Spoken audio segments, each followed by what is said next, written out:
Say goodbye to your house. 2 araw, iilitin ko na tong bahay na to. Gagawa kami ng paraan. Sa kanila na ng prinsipyo mo, gutom ka nga ngayon at wala kang trabaho at mananatili kang patapon dahil sa paninindigan mo. Gutom ko! Ako pa, Diyos ko po! Bakit mga laso? Ito ba ang magiging buhay ko? Ito na ba ang kapalaran ko? Maging katulad ng mga kriminal na walang ginawang tama? Nanungkulan ako na lilinisin ko ang Maynila sa mga kriminal. Eh, hindi na kami nagkakalayo ng mga kinukulong ko. Walang puwang ang mundo sa mga tulad ko. Boss Divina, markado na namin ang mga target. Nakasunod na kami sa convoy ng mga foreigner papunta sa Cali Arugay. Malapit na rin magsimula ang karera. Basta kung ano man mangyari, rumadyo ka ha. Ang karerang ito ay 12 laps. Ang pinakamabilis ang mananalo. Tingnan natin kung sino sa kanila ang pinakamagaling. Start your engine. Go! Nagsimula na ang karera. Abangan natin kung sino ang mananalo sa kanila.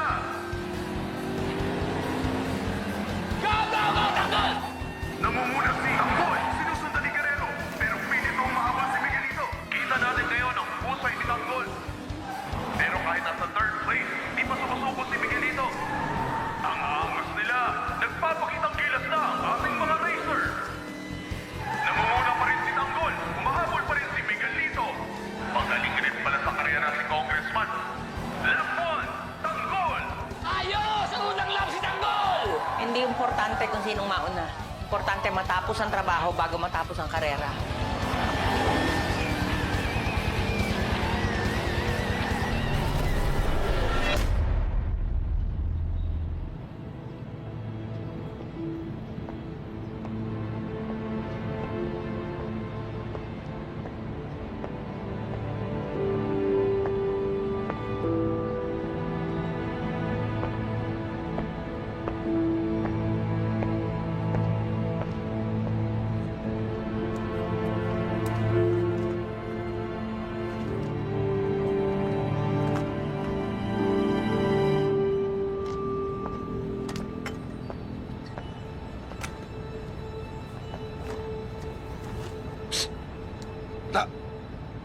Halika dito!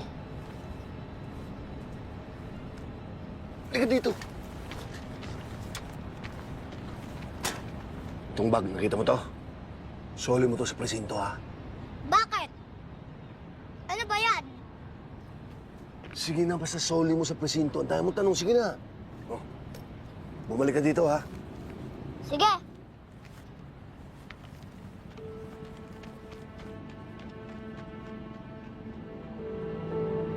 Sir! Oh, bakit? Sandali, isa. Ano nangyari? Nahold up po kami, sir. Nakuha yung mga bag namin, sir. Hold up. Oh, nakilala niyo ba kung sino yung hold up? May takip po Si yung kanya, may sir. nagbigay po sa akin nito. Sino? Ito yung bag ko, sir. Ito ba? Kinuha, sir. Sandali, sino? Sino bahala dito, pare? Sandali! Boy, sandali!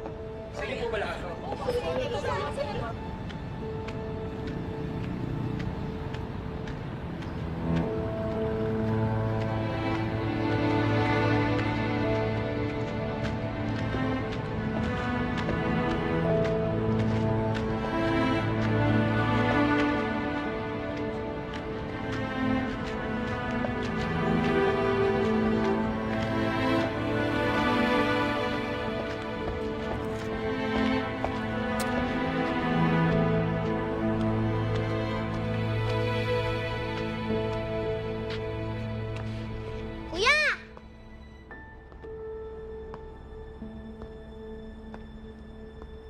Ano? Nabalik mo ba? Nabalik ko na! Bayad ko! Pasensya ka na, walang-wala ako eh. Pero maraming salamat sa ginawa mo, ha? Tandaan mo, may kabayaran ng pagiging mabait. Dugas mo!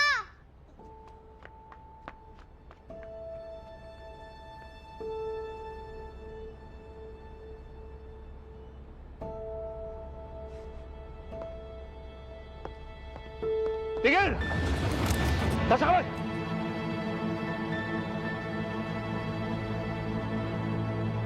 Rigor? Pare, sa'yo ba galing yung bag na binigay sa akin ng bata?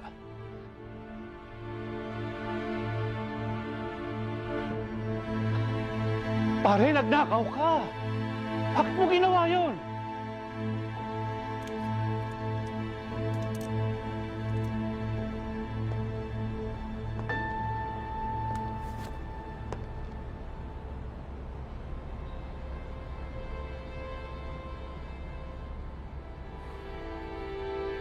Hindi ko alam.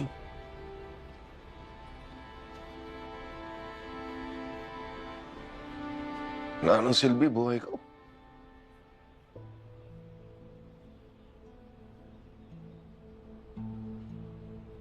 Dahil sa pagkakamali ko.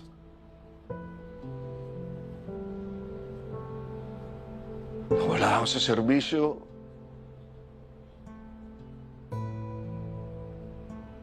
Tuluyan na nasira buhay ko. Hindi na ako nire-respeto ng pamilya ko.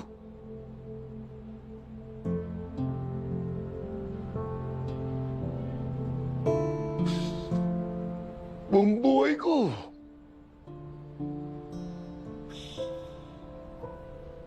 Pinilit ko gumawa ng tama.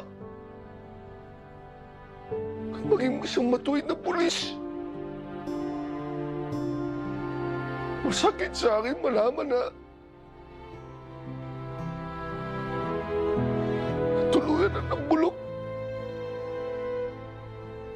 ang kaluluwa at pagkatao ko, Mando.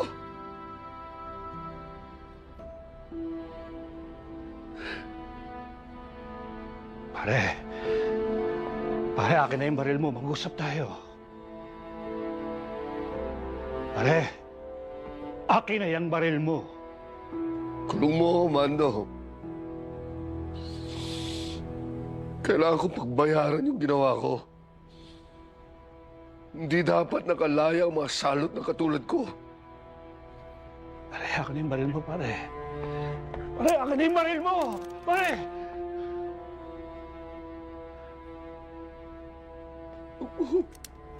Kulong mo ako.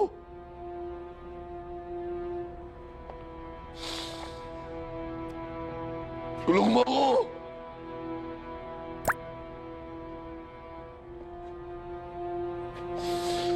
Kulong mo ako! Kulong mo ako!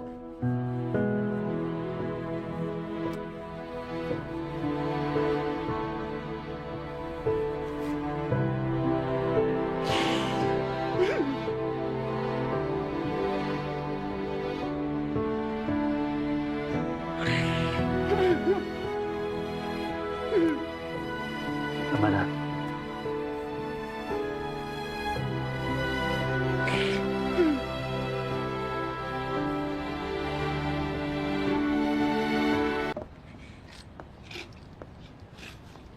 Ito yung naipon natin sa sakla. May utang pa tayo sa punerarya. Sa sementeryo, may babayaran din tayo. Hirap naman. Matay na tayo't lahat. Problema pa yung pera na yan. Isa pa yung badong na yan. Ayaw tayong tantanan. Makakatulong kung makakahingi tayo ng serbisyong panlibing sa City Hall. Malaki bang binibigay doon? Malaki, ate. Sila Aling Pearly, 30K ang nakuha. Ako nang bahala doon. Makikunin mo yung mga papeles, ha? Samahan mo ako sa City Hall. Makakuha din kami ng malaki-laki doon.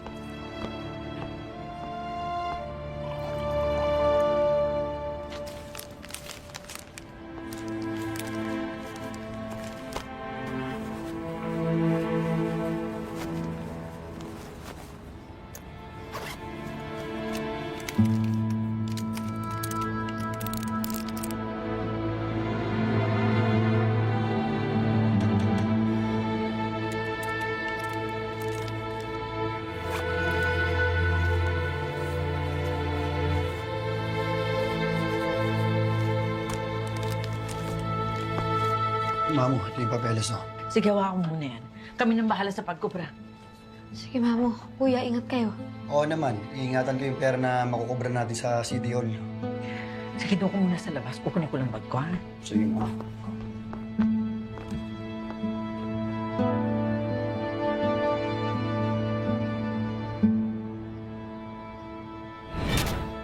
Pare, hindi kita ikukulong.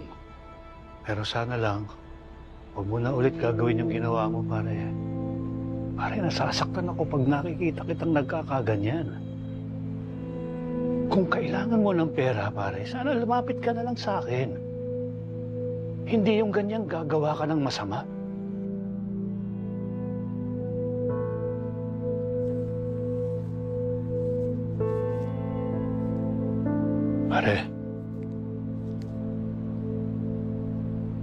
Pare, tanggapin mo. Konting tulong lang. Pare, kapatid ang turing ko sa'yo. Hindi ko hahayang basta-basta mo na lang itapon ang buhay mo.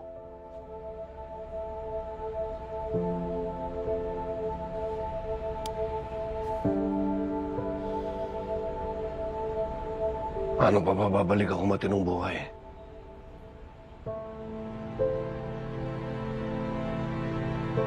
Wala nang pag-asa makabalik pa ako sa serbisyo.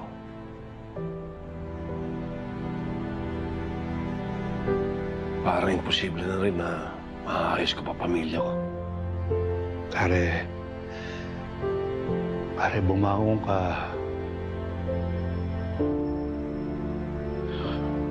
Magsimula kang muli.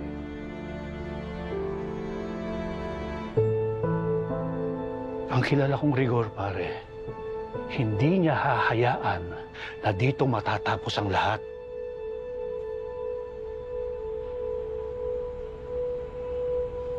Hindi ko alam kung kaya ko.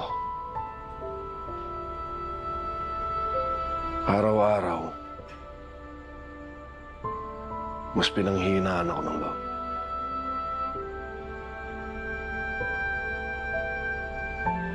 Alam mo, Mando, hindi ako madasaling tao eh. Pero ang hinihiling ko lang,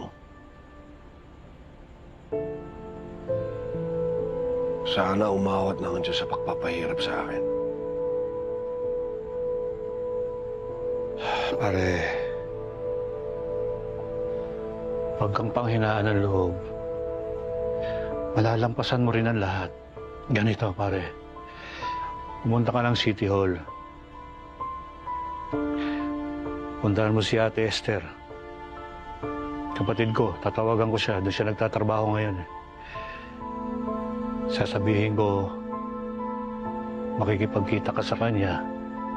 Pare, mag-apply ka ng trabaho.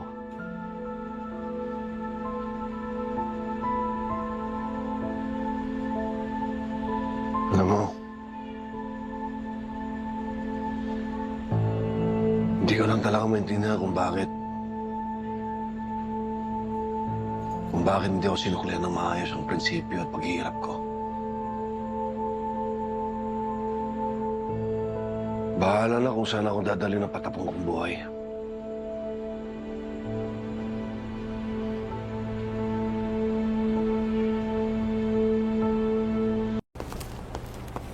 Franco. Ramon. Ninong. Magandang balita.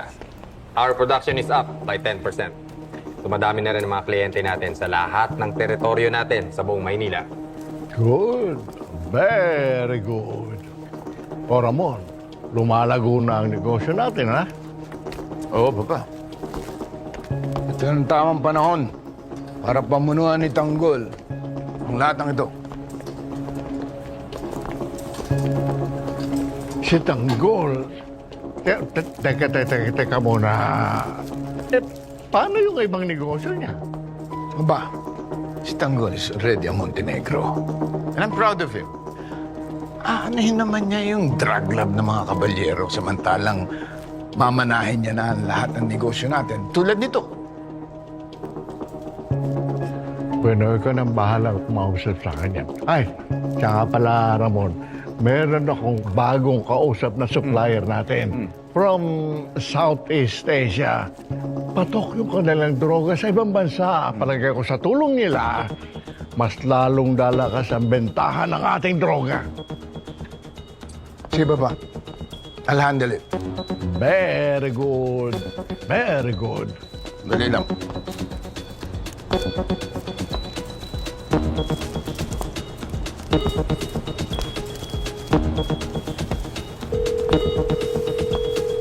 Hello, Mr. Kwan. This is Ramon Montenegro. Montenegro, you finally called. Yes, let me go straight to the point. We want a sample of your product. Everyone is. I guess you already know that now we have the best drugs in Asia. The Montenegros are infamous for being the rulers of Manila. With your help, our product will conquer the Philippines. Then let's talk business. We need your product as soon as possible. Mr. Montenegro, our products have the highest quality. We cannot simply transport them immediately. But since you are a Montenegro, we'll make an exception. That's good to hear. That's good to hear. Thank you very much, Mr. Kwan. No, thank you. We're looking forward to our partnership. I promise you will not be disappointed. I'll speak to you soon. Thank you.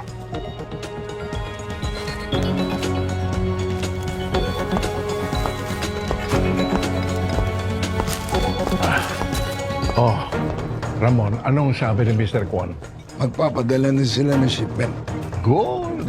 Very good. O sige, ikaw na muna mag-isikaso niyan, ha? You going somewhere?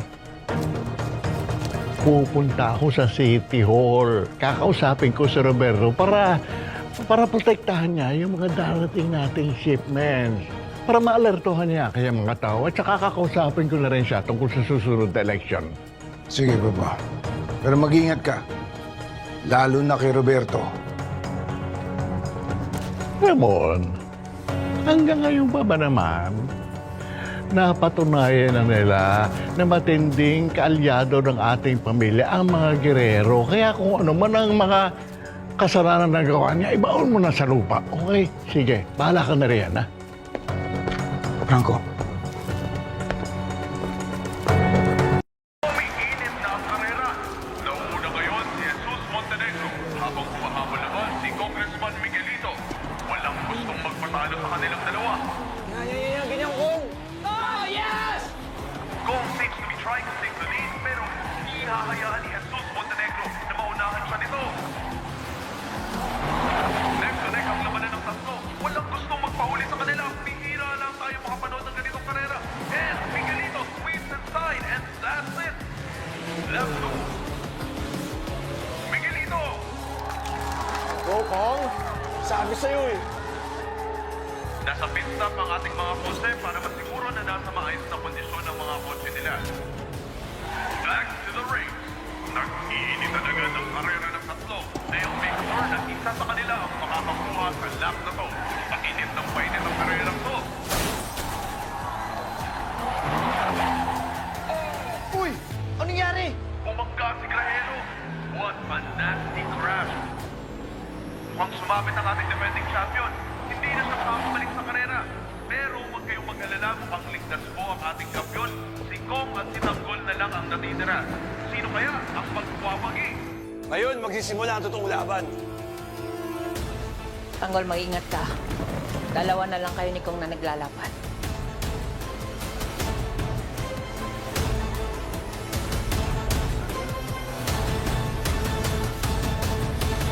Ngayong Martes na, April 8. Pakihatid mo na si Don Julio sa parking. Hindi. Gusto ko muna makausap si Roberto. Time for your last speech, little brother. Ito po yung kahuli-hulihang proyektong share ko sa inyong lahat.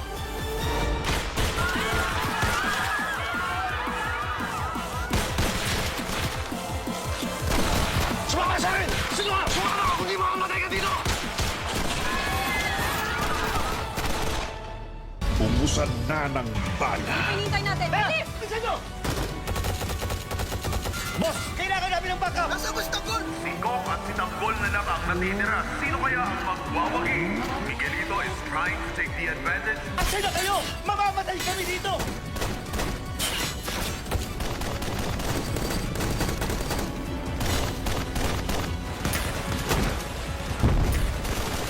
Boss Divina, kailangan namin si Tanggol! Tanggol, kailangan ka na nila. Nahihirapan sila. Labasan na ng alas. Tanggol! Asan na kayo?